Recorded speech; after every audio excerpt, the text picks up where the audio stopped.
vidéo dans le cadre de mon facilitateur mathématique. Aujourd'hui, nous sommes dans le cadre du coaching et nous vous montrer comment, par quelle étape doit-on passer pour calculer les variations d'une fonction. Nous sommes dans les classes de première et de terminale. Nous allons les désaltérer un peu avant de commencer à vous expliquer ce qui est important pour vous et pour tous les téléspectateurs qui vont nous suivre.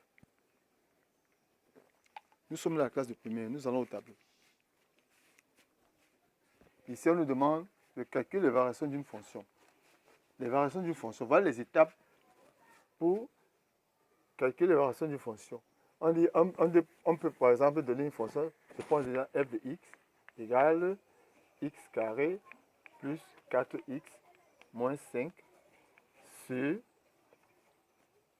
x plus 1. On dit étudier la fonction f sur f et dresser son tableau de variation.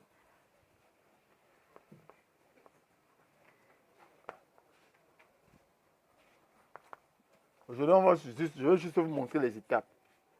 Les étapes.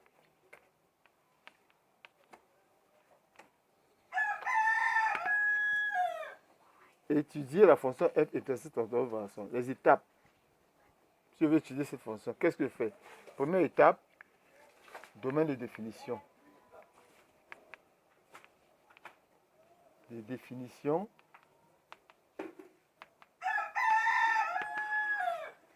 Sous forme d'intervalle.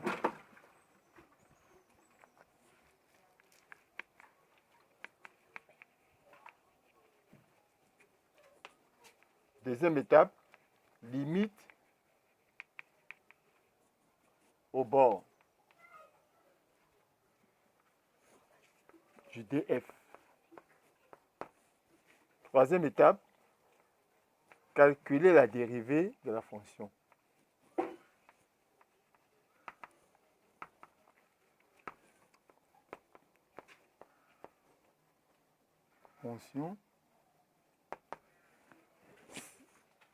Quatrième étape, trouver les nombres qui annulent la dérivée. Trouver les nombres qui annulent la dérivée en utilisant le numérateur. En utilisant uniquement le numérateur. Cinquième étape, étudier les signes. Étudier le signe du numérateur.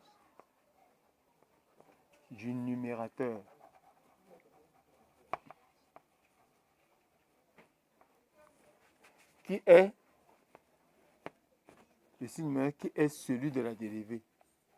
Celui de la dérivée. Sixième et dernière étape. Tracer les variations de la fonction dans un tableau. Tracer les variations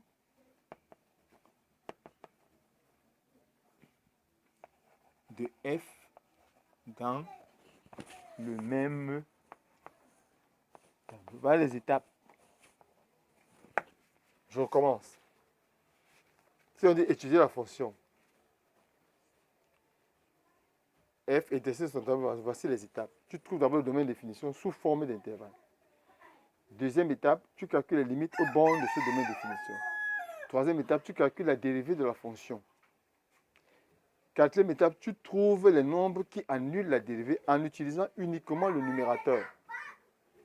Cinquième étape, tu étudies le signe du numérateur qui est celui de la dérivée. Par le signe numérateur dépend seulement, la dérivée dépend seulement du numérateur. Étudier le signe du numérateur qui est celui de la dérivée. La sixième étape, tu traces les variations de la fonction f dans le même tableau de signes. Dans le même tableau de signes. Donc, il est important que l'élève maîtrise ces étapes pour l'étude d'une fonction. Il y en a 6.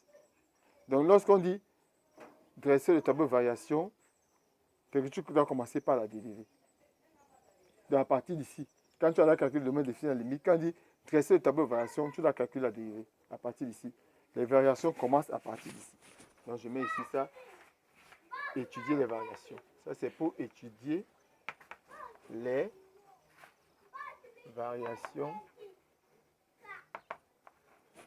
de f. Voilà les étapes. Donc, à partir du calcul de la dérivée, tu commences à étudier les variations de la fonction f. Voilà les étapes à retenir pour tous nos apprenants. Pour étudier une fonction, étudier les variations d'une fonction, calcul de domaine de définition, voici les étapes. Si on dit étudier, voici les étapes. Si on dit les variations seulement, tu commences par la dérivée. Et c'est très important. J'espère que vous avez suivi et que vous avez été attentifs à nos explications. Pour ceux qui sont dans les classes de première et de terminale, n'oubliez pas, chaque fois que vous avez une fonction à étudier, le domaine de définition est important.